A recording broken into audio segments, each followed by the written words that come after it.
महिलाओं की हमदर्दी इस सरकार के साथ आज नहीं पहले भी थी। और नीतीश कुमार ने जिस लो प्रोफाइल अपने आप को रख के जिस तरीके से वो स्विच ओवर करते हैं, तो आइडियोलॉजी भी है और फ्लेक्सिबिलिटी भी है।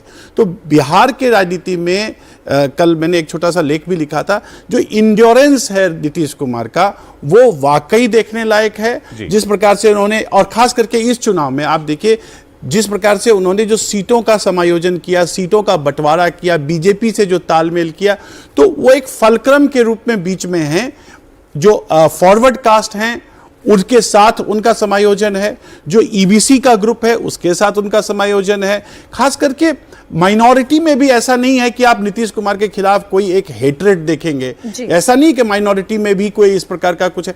तो बिहार के चुनाव की एक धुरी और एक जबरदस्त धुरी के रूप में इस चुनाव में भी मुझे कोई अपवाद नजर नहीं आ रहा है अभी फिलहाल। हालांकि जब रिजल्ट आएगा तो उस समय हम सब, जैसा एक जन नेता यहाँ कह रहे थे कि चौंकाने वाले प्रोग्राम के रिजल्ट होंगे, वो चौंकाने वाले किस ओर होंगे ये तो उसी दिन पता चल पाएगा। लेकिन मुझे लगता है कि जो ट्रेंड हम देख रहे हैं वो मोटे तौर पर जो आपके ग्राउंड रिपोर्ट से भी आ रही है वो यही आ रही है। और एक जो ये अभी मतदान का प्रतिशत अभी तक दिखाई दे रहा है, मनोज जी मतदान का प्रतिशत अभी तक का क्या कह रहा है? काफी अच्छा। मैं बोला कि ये जो दिख रहा है, मुझे लगता है कि शुरू के 2 घंटे जब चुनाव वोटिंग उस समय बढ़ता है, और लास्ट के 3 घंटे जब लास्ट के 5 बजे का पोल समाप्त है तो 2 बजे के बाद इसमें और तेजी आएगी, क्योंकि जो महिलाएं हैं वो अपने घर का काम करके ही वहां बूथ तक पहुंचती हैं, तो उनकी संख्या उस समय 3 बजे के बाद बढ़ेगी। दूसरी बात है कि जैसे इन्होंने कहा कि नीतीश को लेकर और जाति के ऊपर मिटे, देखिए क्या है कि नीतीश जिस जाति से आए हैं, राजनीति में आने के बाद उस जाति का वो रुतबा नहीं दिखा बिहार में कि जो दूसरे को डैमेज करे, यानी दूसरे कास्ट को ऊपर डोमिनेट करने की कोशिश करे। लेकिन यही तेजस्वी के लिए सबसे बड़ा नुकसान है कि जब जब उनकी पॉपुलैरिटी बढ़ी है, वो कास्ट आता है दूसरे ओबीसी पे डोमिनेट करने के लिए कि हम जाकर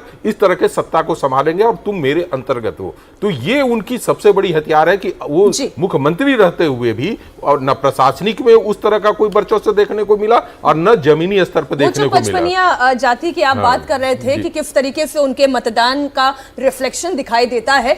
तेज प्रताप यादव इस बार महुआ से चुनाव लड़ रहे हैं, अपनी पार्टी बनाई है उन्होंने, जीत का दावा भी कर रहे हैं। चुनाव में एक एक वोट का महत्व है वो कह रहे हैं, लोकतंत्र में जनता मालिक है। सुने आप तेज प्रताप यादव को भी।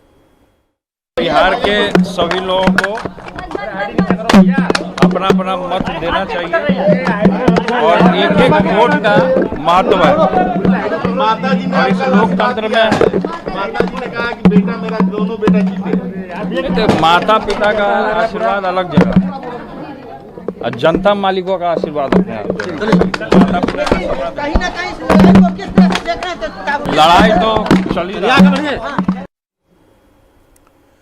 पटना की दीघा विधानसभा के वोटर लालू यादव के परिवार ने अब से थोड़ी देर पहले वोट डाला और तेजस्वी यादव वहां अपनी पत्नी के साथ गए थे वोट डालने के लिए। और 20 साल से आपको बता दें ये सीट एनडीए के खाते में है, तो ये भी इंपॉर्टेंट है।